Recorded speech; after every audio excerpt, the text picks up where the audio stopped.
time of Corona, when we have little else to do but sit on our couches and flick through Netflix and eat, we might as well utilize this time to date and find love.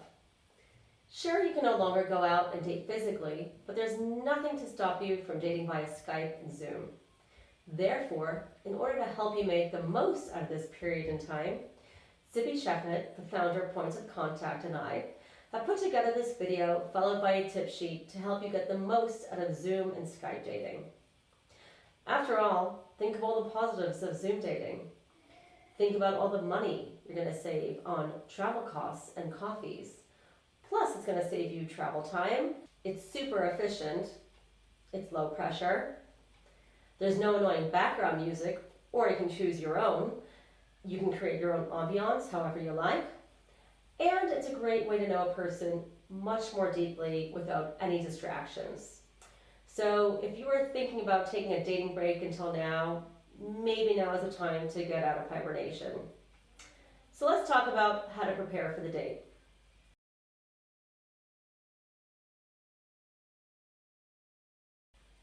First, make sure your phone is fully charged. Try and feel relaxed.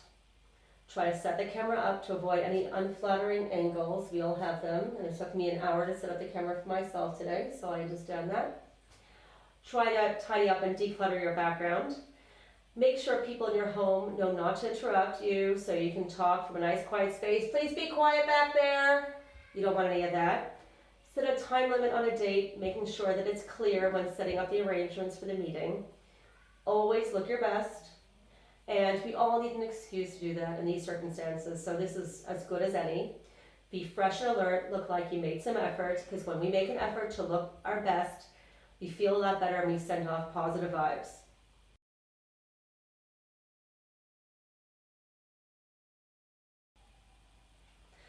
The first date will most certainly feel uncomfortable at the start because this whole dating setup is new and maybe a little awkward for everyone. So keep the first date to a sensible time limit, like let's say 30 to 40 minutes. Don't overstretch yourself. Keep it light. Corona is obviously the topic on everybody's mind right now, so maybe you could talk about that, but don't make that the only thing you talk about.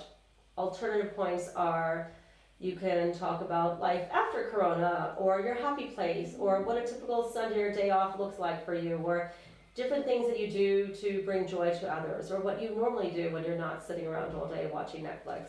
Share things you are learning about yourself as a result of this experience and how you react during crisis mode, if it's positive.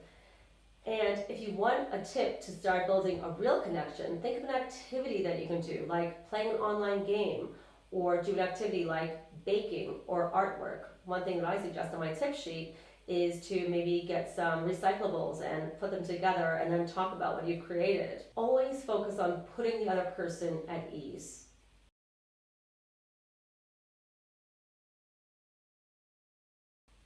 Slowly become more and more vulnerable and share more of yourself.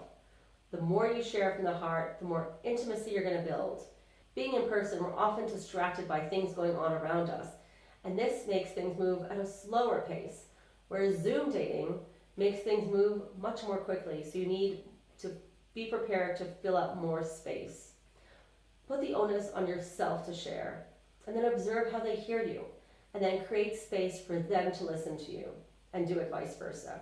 One of the upshots of dating virtually is that it actually forces us to look deeper into who we are, and it forces us to also be a better listener. So focus more on what you have to share and not what the other one has to offer. If we each approach dating like this, we're going to create great connections. This is, after all, what great couplehood is about. It's about thinking about how we can be the best partner we can be. So I'd really like to invite you to use distance combined with the ability to build intimacy to your advantage by thinking of activities you can do together. And if you really, take as much advantage of you as you can of Zoom dating at this time, you can really use this opportunity to learn more about yourself and to create more connections with people and hopefully find love somewhere along the way. I hope you found this video helpful and encourages you to try Zoom dating more. And if you'd like a tip sheet with some more advice about activities that you can do, feel free to email me at the address just following this video. I look forward to hearing from you.